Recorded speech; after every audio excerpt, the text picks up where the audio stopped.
Hello, today I'm going to be reading some of this, it's called Love That Dog. It's kind of like poetry, and this one is my favorite. It's 5 feet apart. So we're gonna start with this one. I'm gonna start with page 1 to page 10. Oh. I didn't understand the poem about the red wheelbarrow and the white chickens and why so much depends upon them. If that is a poem about the red wheelbarrow and the white chickens, then any words can be a poem. We just got to make short lines. Do you promise not to read it out loud? Do you promise not to put it on the board? Okay, here it is, but I don't like it. So much depends upon a blue car splattered with mud speeding down the road. What do you mean, why does so much depend upon a blue car? You didn't say before that I had to tell why.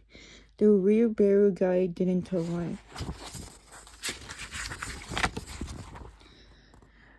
What was up with the snowy woods poem you read today? Why doesn't the person just keep going if he's got so many miles to go before he sleeps?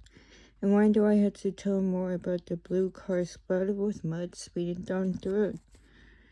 I don't want to go right about that blue car that had miles to go before it slept. So many miles to go in such a hurry.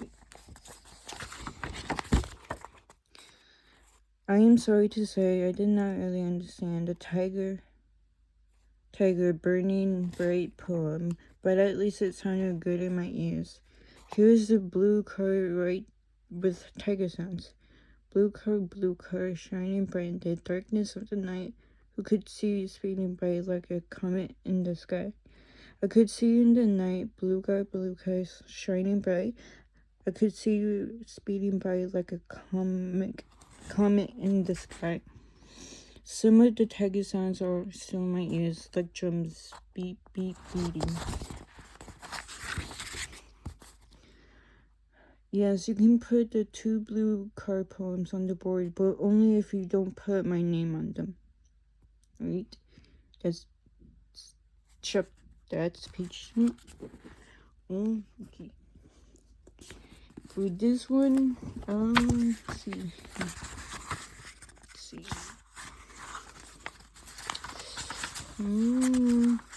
Guess we'll try to do, I guess we'll go to page 20. I traced the outline of my sister's drawing, lungs molded from a sea of flowers, petals burst out from every edge of the twin ovals and soft pinks, deep buds, even heather blues, but somehow each one has a uniqueness, a vibrancy that feels like it will bloom forever. Some of the flowers haven't bloomed yet, and I can feel the promise of life just waiting to unfold from the tiny buds under the weight of my finger. Those are my favorites. I wonder all too often what it would be like to have lungs this healthy, this alive. I take a deep breath, feeling the air fight its way in and around my body. Slipping off the last petal of the last flower, my hand sinks, fingers dragging through the background of the stars, each pinpoint of light that Abby drew a separate attempt to capture infinity. I clear my throat, holding my hand away, and lean over to grab a quick traverse from my bed. Identical smiles peek out from underneath the wool scars. The holiday lights at the park down the street, twinkling above our heads just like the stars in her drawing. There was something magical about it. The soft glow of the lampposts in the park, the white snow clinging to the branches of the trees, the quiet stillness of it all. We nearly threw our butts off for that picture lecture, but it was our tradition. Me and Abby braving the cold to go see the lights together, holiday lights together. This photo always makes me remember that feeling. The feeling of going on an adventure with my sister. Just the two of us, the world expanding like an open book. I took a thumbtack and hung the picture next to the drawing before sitting down on my bed and grabbing my pocket notebook and pencil off my bedside table. My eyes traveled down the long to-do list I made for myself this morning, starting with number 1, plan to-do list, which I've already put a satisfying line through it, and going all the way down to number 22, complete the afterlife. Number 22 is probably just ambitious for a Friday afternoon, but at least for now I can cross off number 17, decorate walls. I look around formerly stark room I spent the better part of the morning make my own. Once again, the wall is now filled with the artwork Abby's given me through the years. Bits of color and life jumping out from clinical white walls, each one a product of a different trip to the hospital. Me with the IV drip in my arm, the bag bursting with butterflies of different shapes and colors and sizes. Me wearing a nose cannula, the cable twisting to form an infinity sign. Me with my nebulizer, the vapor pouring out of it forming a cloudy halo. Then there's the most delicate one, faded tornado of stars as she drew me very first time here. My very first time here. It's not as polished as her later stuff, but somehow that makes me like it more. And right underneath all that vibrancy is my pile of medical equipment sitting next to a hideous green fax leather hospital chair that comes standing for everyone here at St. Basis. I eyed the empty IV pool wearily, knowing my first of many rounds of antibiotics over the next month is exactly an hour and 9 minutes away. Look at me. Here it is, a voice calls from just outside my room. I look up as the door slowly creaks open and 2 familiar faces appear in the small creak of the door. Camilla and Maya had visited me here a million times in the past decade, and they still can't get from the lobby to my room without asking every person in the building for directions. Wrong room, I say, grinning as I look of pure relief washes over them. Maya laughs, pushing the door open the rest of the way. It honestly could have been. This place is still a freaking maze. Are you guys excited? I say, hopping up to give them both hugs. Camilla pulls away to look at me, pouting. Her dark brown hair practically drooping along with her. Second trip in a row without you. It's true. This isn't the first time my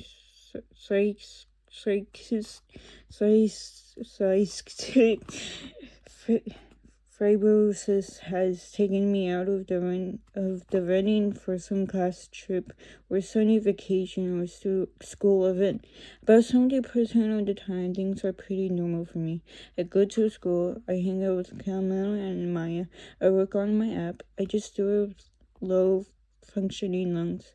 But for the remaining 30% of my time, CF controls my life. Meaning when I need to return to the hospital for tune-up, I miss out on things like a class trip to the art museum or now a senior trip to Cabo. This particular tune-up just happens to be centered around the fact that I need to be pumped with antibiotics to finally get rid of the sore throat and a fever that won't go away. That and my lung function is tanking. Maya plunks down on the bed, sighing dramatically as she lays back. It's only 2 weeks. Are you sure you can't come? It's our senior trip, so I'm sure, I say firmly. But they know I mean it. We've been friends since middle school, and they know by now that when it comes to plans, my CF gets the final say. It's not like I don't want to go. It's just quite literally a matter of life or death. Can't go up to Cabo or anywhere for that matter, not risk coming back. Can't do that to my parents, not now. You were the head of the planning committee this year, though. Can't you get them to move your treatments? We don't want you to be stuck here, Camilla says, gesturing to the hospital room I so carefully decorated. I shake my head. We still had spring break together, and I haven't missed a spring break besties weekends since 8th grade when I got that code. I smile. I say, smiling hopefully and looking back and forth between Camilla and Maya. Neither of them returns my smile, though they both opt to continue looking like I killed their family pets. I notice they're both holding the bags of bathing suits I told them to bring, so I grab Camilla's out of her hand in a desperate attempt to change the subject. Ooh, suit options. We have to pick out the best ones, since I'm not going to be basking in the warm caboose in the bathing suit of my choice. I figure I can at least live a little rigorously through my friends by picking out theirs with them. This perks them both up. We eagerly dump their bags out on my bed, creating a mishmash of flowers and polka dots and fluorescence. I scan Camilla's pile of bathing suits, grabbing a red one that falls somewhere between a bikini bottom and a single piece of thread, which I know without a doubt is a hand-me-down from her older sister, Megan. I toss it to her. This one, it's very you. Her eyes widen and holds it up to her waist, fixing her wire-framed glasses in surprise. I mean, the tan lines would be pretty good. Camilla, I say, grabbing a white and blue striped bikini that I tell her that I can tell will fit her like a glove. I'm kidding, this one's perfect. She looks relieved. Grabbing the bikini for me, I turn my attention to Maya's pile, but she's busy texting away from the green hospital chair in the corner, a big smile plastered on her face. I dip out a one piece that she had since swim class in 6th grade, holding it up with a smirk. How's this smile? Love it. Looks great, she says, typing furiously. Camilla snorts, putting her suits back in the bag and giving me a slight smile. Mason and a book called Coded Puts, she said in an explosion. Oh my god, they did not, I say. This is news. Amazing news. Well, not for Brooke, but Maya has been crushing on Mason since Mr. Wilson's English class sophomore year. So this trip is her chance to finally make a move. If Bones way out, I won't be there to help her make a killer tense-up whirlwind Cabo romance with Mason plan. Maya puts her phone away and shrugs casually, standing and pretend to look at some of the artwork on the walls. No big deal. We're just going to meet him and tell you at the airport tomorrow morning. I give her a look and she breaks out into a huge smile. Okay, it's a little big over there. Deal. We all scream in excitement, and I hold up the adorable polka dot one piece that is super vintage and right up her ally. She nods, grabbing it and holding it up to her body. I was totally hoping you picked this one. I look over to see Camilla glancing at her watch nervously, which is no surprise. She's a champion procrastinator, and probably hasn't picked a single thing for Cabo yet, besides the bikini, of course. She sees me, notice her checking her watch, and grins sheepishly. I still need to buy a beach for tomorrow. Classic Camilla. Stand up, my heart sinking in my chest at the thought of them leaving, but I don't want to hold them up. You guys have to get going then. Your plane is at the crack of dawn tomorrow. Maya looks around the room slightly while Camilla twists her bag of suits dejectedly around her hand. The two of them are making this even harder than I thought it would be. I swallowed the guilt and annoyance that come bubbling up. It's not like they're the ones missing out their senior trip to Cabo. At least they'll be together I give them both big smiles, practically pulling them to the door with me. My cheeks are hurting from all the fake positivity, but I don't want to ruin it for them. We'll send you a bunch of pictures, okay? Camilla says, giving me a hug. You better Photoshop me into a fear, I say to Maya, who is a wizard at Adobe. You won't even know I wasn't there. They linger in the doorway, and I give them an exaggerated I will, playfully showing them out into hallway. Get out of here. Go have a great trip. Love you, Stella, they call as they walk down the hallway. I watch them go, wave until Maya's bouncing curls are completely out of sight.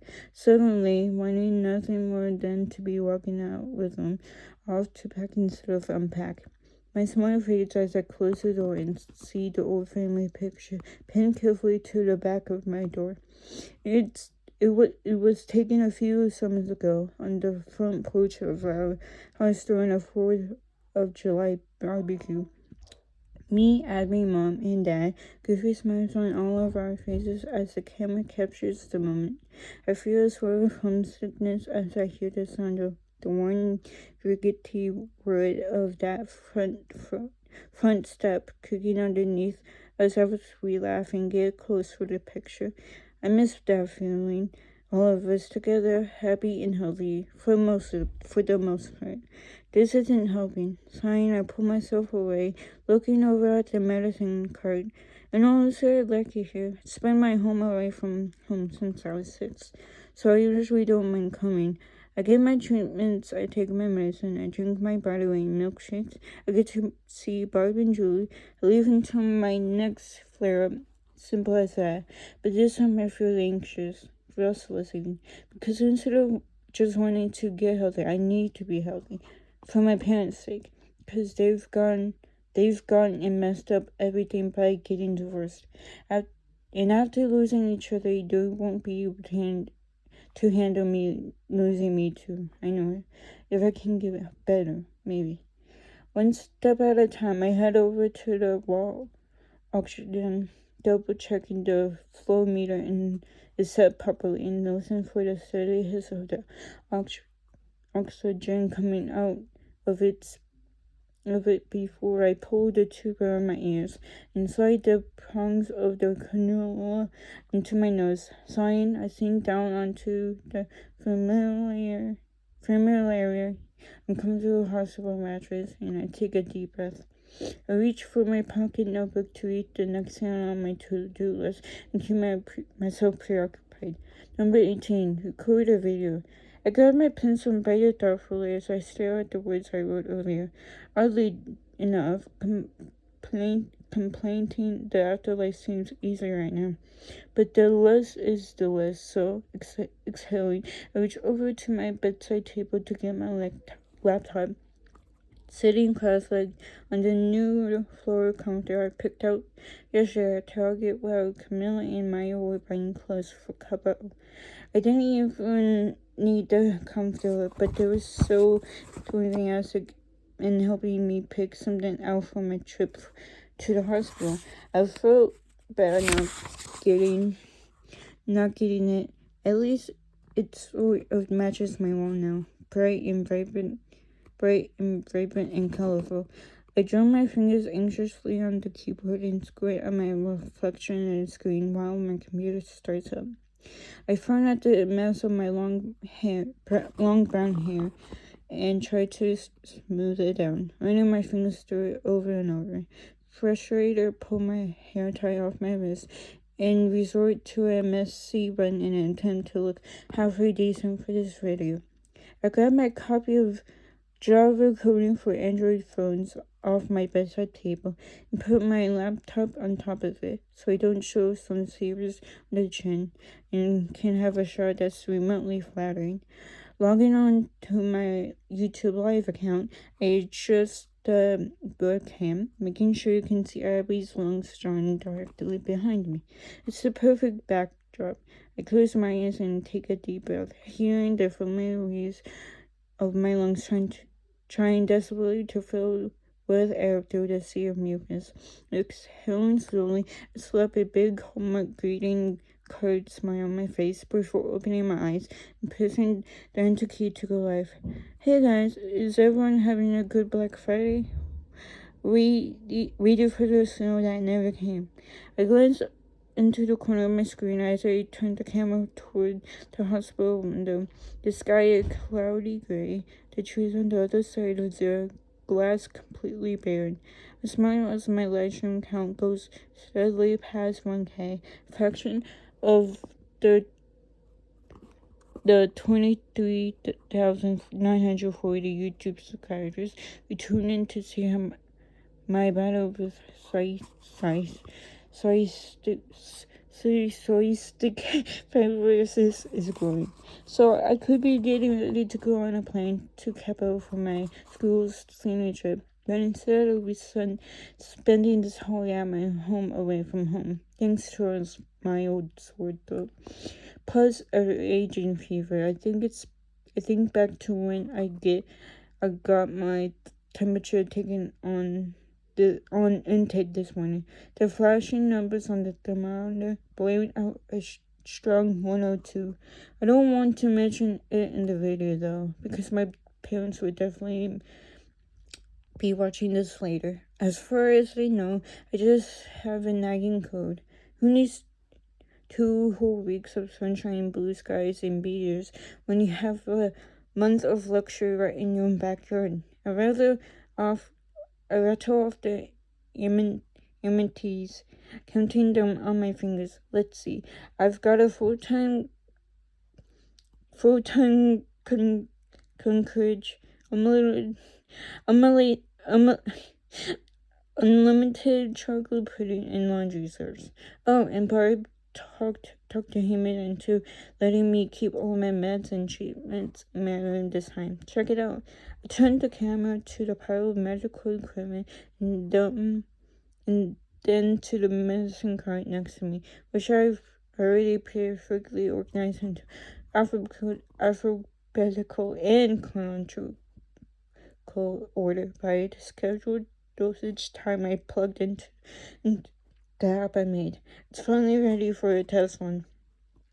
That was number 14 on today's to-do list, and I'm pretty proud of how it turned out.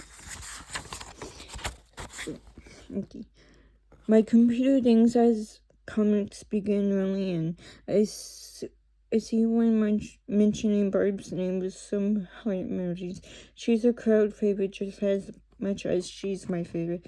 Ever since I first came to the hospital more than 10 years ago, she's been the respiratory therapist here, slipping candy to me and the other CFs like my partner in crime pill. She holds our hand through even the most bone-crushing grips of pain like it's nothing. I've been making YouTube videos for about half that time to raise awareness about cystic fibrosis. Through the years, more people than I could ever imagine began following my surgeries and my treatments and my visits to St. Grace's. Sticking with me through my upgrade braces phase and everything. My lung function is down to 35%. I say as I turn the camera back to me. Dr. Hamid says I'm steadily climbing to the top of the transplant list now. So I'll be here for a month, thinking Integrog sticking to my regimen. My eyes travel to the drawing behind me. The healthy lungs looming over my head, just out of reach. I shake my head and smile, leaving over to grab a bottle from the medicine cart. That means taking my medicine on time, wearing my alpha vest to break up the mucus, and I hold up the bottle. A whole lot of this liquid nutrition through my G-tube every night. If any leaders are out there are wishing they could eat 5,000 calories a day instead of their carb ready beach party, I'm up for a trade.